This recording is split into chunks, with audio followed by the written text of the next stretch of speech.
Group یا ان کے بقول احمدی مسلمان، یہ وہ پاکستانی اقلیت ہے جو اکثر موضوع بحث بنی رہتی ہے۔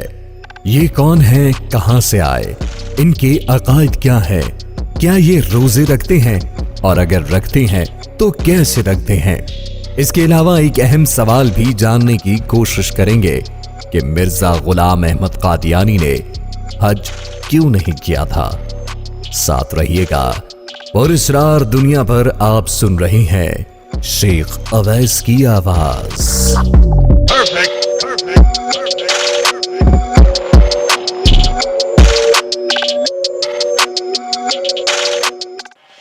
ناظرین گرامی، ارشاد ربانی ہے، محمد صلی اللہ علیہ وسلم تمہارے مردوں میں سے کسی کے باپ نہیں ہے، لیکن اللہ کے رسول اور خاتم النبیین ہے، اور اللہ ہر چیز کو خوب جانتا ہے۔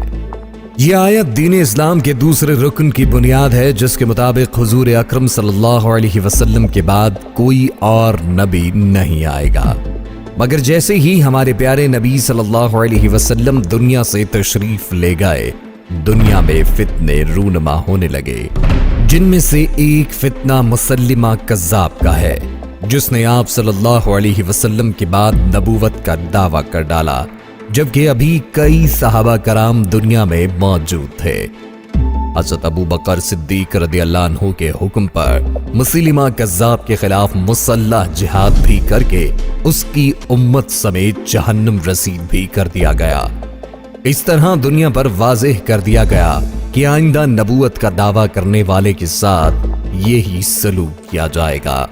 بر صغیر پر انگریزوں کے دور میں عیسائیت کی تبلیغ سمیت اسلام کے خلاف کئی منصوبے تیار کیے گئے، وہیں ایک مرزا غلام احمد قادیانی کا مردود فتنہ بھی اٹھا۔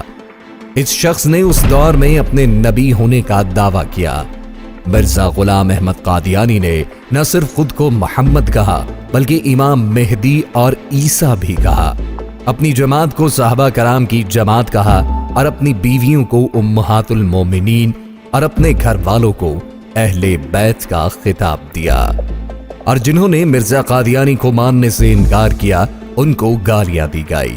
مرزا قادیانی نے اپنی کتاب روحانی خزائن میں لکھا کہ میں اس کا رسول ہوں، مگر بغیر کسی نئی شریعت اور نئے دعوے اور نئے نام کے، بلکہ اس نبی کریم خاتم الانبیاء کا نام پا کر اسی میں ہو کر اور اسی کا مظہر بن کر آیا ہوں۔ قادیانی وہ فتنہ ہے جو اسلام کو ہائی جیک کرنے کے لیے تخلیق کیا گیا۔ اسے برطانیہ کے صہیونی یہودیوں نے تخلیق کیا تاکہ مسلمانوں کے دلوں سے جذبہ جہاد نکال کر مادیت پسندی کی طرف راغب کیا جائے، عشق رسول صلی اللہ علیہ وسلم نکال کر عشق دنیا اور عورت کا عشق ڈالا جائے، اولیاء اللہ سے دور کر کے دنیا پرست بنا دیا جائے۔ برطانوی صہیونی اس منصوبے میں کافی کامیاب ہوئے۔ بر صغیر پاک و ہند یعنی متحدہ ہندوستان کے بہت سے مسلمانوں کو مرتد بنا کر قادیانی بنایا گیا، اور ان سب کو انگریز کا وفادار ایجنٹ بنا دیا گیا۔ پاکستان بننے کے بعد یہ قادیانی لا الہ الا اللہ کی بنیاد پر بننے والے اس ملک میں پھر سے جعلی اسلام متعارف کرواتے رہے، جس پر وقت کے اولیاء اللہ اور علماء نے مل کر ان کے خلاف زبردست تحریک چلائی، اور تمام مکاتب فکر کے علماء نے مل کر ذوالفقار علی بھٹو کی حکومت سے مطالبہ کیا کہ قادیانیوں کو غیر مسلم قرار دیا جائے۔ بڑی کوشش کے بعد بالآخر پاکستان کی قومی اسمبلی میں باقاعدہ بحث و مباحثہ کروائے گئے۔ اس بحث و مباحثے میں تمام مکاتب فکر کے علماء نے قادیانیوں کو انہی کے جعلی نبی مرزا غلام احمد قادیانی کی کتابوں کے حوالے دے کر غیر مسلم ثابت کیا، جس پر پاکستان کی قومی اسمبلی میں رائے شماری کروائی گئی اور قادیانیوں کو قانونی طور پر غیر مسلم اقلیت قرار دیا گیا۔ یہ آج بھی پاکستانی آئین کے تحت غیر مسلم اقلیت ہے، اور یہ خود کو مسلمان نہیں کہلوا سکتے۔ قانون کے مطابق ان کی عبادت گاہوں کو مسجد کہنے پر بھی پابندی ہے، اور یہ اپنے نام نہاد دین کی تبلیغ بھی نہیں کر سکتے۔ ان کے دین پر تفصیلی نظر ڈالی جائے تو معلوم ہوگا کہ دراصل قادیانیت کے بانی مرزا غلام احمد قادیانی کے آباء و اجداد हनफीउल मजहब मुसलमान थे और खुद मिर्जा भी अपनी अवाइले जिंदगी में इन्हीं के कदम ब कदम चलता रहा। बाद अंग्रेजों की जानिब से मोहरे के तौर पर इस्तेमाल हुआ और नए खुद साख्ता मजहब की बुनियाद रखी। चूंकि ये खुद को पैगंबर इस्लाम का दूसरा रूप कहा करता था, चुनाचे इसके बनाए गए मजहब की बुनियादी तालीमात इस्लाम के मुशाबे हैं।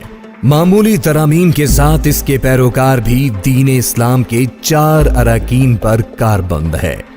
माह सयाम के हवाले से इनके रोजों का जिक्र किया जाए तो ये भी मुसलमानों का ही तौर तरीका और औकात-ए-कार अपनाए हुए हैं। इनके यहाँ भी रोजे का मफहूम इस्लामी तालीमात के ऐन मुताबिक है।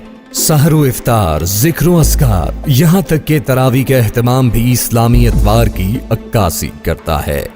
इनकी नमाज, ज़कात और दीगर इबादत भी मुसलमानों की सी है। इसी बिना पर कादियानी खुद को मुसलमान कहने पर बज़िद है। अलबत्ता हम सब बखूबी जानते हैं कि खत्म नबूवत पर ईमान न लाने वाला शख्स क्यों कर मुसलमान हो सकता है। जैसा कि पहले बयान किया जा चुका है कि बुनियादी अरकान इस्लाम कादियानियत का भी हिस्सा है, जिसमें हज का फरीजा भी शामिल है। लेकिन दिलचस्प बात यह है कि मिर्जा गुलाम अहमद कादियानी ने जिंदगी में एक बार भी हज अदा न किया, जबकि सही मुस्लिम की हदीस के मुताबिक हजरत ईसा अलैहिस्सलाम दुनिया में दोबारा ज़हूर पजीर होने के बाद काबतुल्लाह का हज अदा फरमाएंगे। इसके जवाब में कादियानी पेशवा सुलह हुदैबिया का वाक़या बतौर जवाज पेश करते हैं। उनका कहना है कि चूंकि मिर्जा के दौर में बुजुर्गान इस्लाम ने इनके खिलाफ फतवात जारी कर रखे थे, चुनाचे उन्हें सफरी अमन हासिल न था और इस बुनियाद पर उन पर हज अदा करना लाजिम नहीं था। मजीद ये कि एक शख्स ने मिर्जा की तरफ से हज बदल अदा किया, चुनाचे ये शर्त पूरी हुई। ताहम ये हीला जुई के सिवा कुछ नहीं और मिर्जा गुलाम अहमद को मसीह माऊद करार देना दीन इस्लाम से खरूज का बाइस बन सकता है। अंबिया कराम बिलखुसूस हुजूर अकरम अलैहिस्सलातु वस्सलाम की तौहीन का मुर्तकिब शख्स किसी तौर अल्लाह का मुंतखब करदा नहीं हो सकता।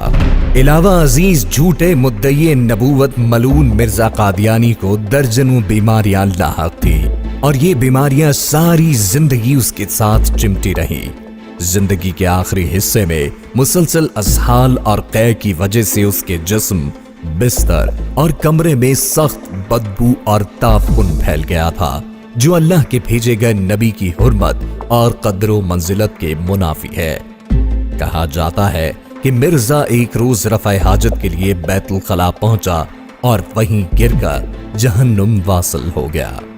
आईने पाकिस्तान की रूह से हिंदुओं और ईसाइयों की तरह कादियानी भी अक़लियत है और तमाम अक़लियती हुकूक के हकदार हैं, बशर्त ये कि वो खुद को अक़लियत तस्लीम करें।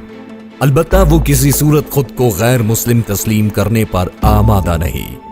आजकल कादियानी आम मुसलमानों में घुल मिल कर रहते हैं, लाइल्म मुसलमानों को छुप कर तबलीग करते हैं और उन्हें नौकरी और बेहतर मुस्तकबिल का झांसा देकर अपने जाली मजहब कादियानियत में शामिल होने की तरगीब देते हैं, जिसकी कानूनी तौर पर उन्हें हरगिज़ इजाजत नहीं है, बल्कि ये एक सख्त जुर्म है जिसकी बुनियाद पर उनके खिलाफ सख्त कानूनी चाराजोई की जा सकती है। अल्लाह रब्बुल इज्जत हमें और आपको दौरे हाजिर के इस खतरनाक फितने से महफूज रखे और अपने बताए हुए रास्ते पर चलने की हिम्मत व तौफीक अता फरमाए, आमीन। तो नाज़रीन, कैसी लगी आज की वीडियो? अपने आरा के इजहार के लिए कमेंट सेक्शन का इस्तेमाल जरूर कीजिएगा। वीडियो पसंद आने पर अगली वीडियो तक बढ़ने से कबल लाइक और शेयर करके हमारी हौसला अफजाई जरूर कीजिए। अगर अभी तक आपने पुरस्कार दुनिया को सब्सक्राइब नहीं किया तो अभी सब्सक्राइब करें और बेल आइकन को दबाना ना भूलें, ताकि हमारी वीडियोस आप तक सबसे पहले पहुंच सके। शेख अवैस को अगली वीडियो तक दीजिए इजाजत। अल्लाह निगहबान।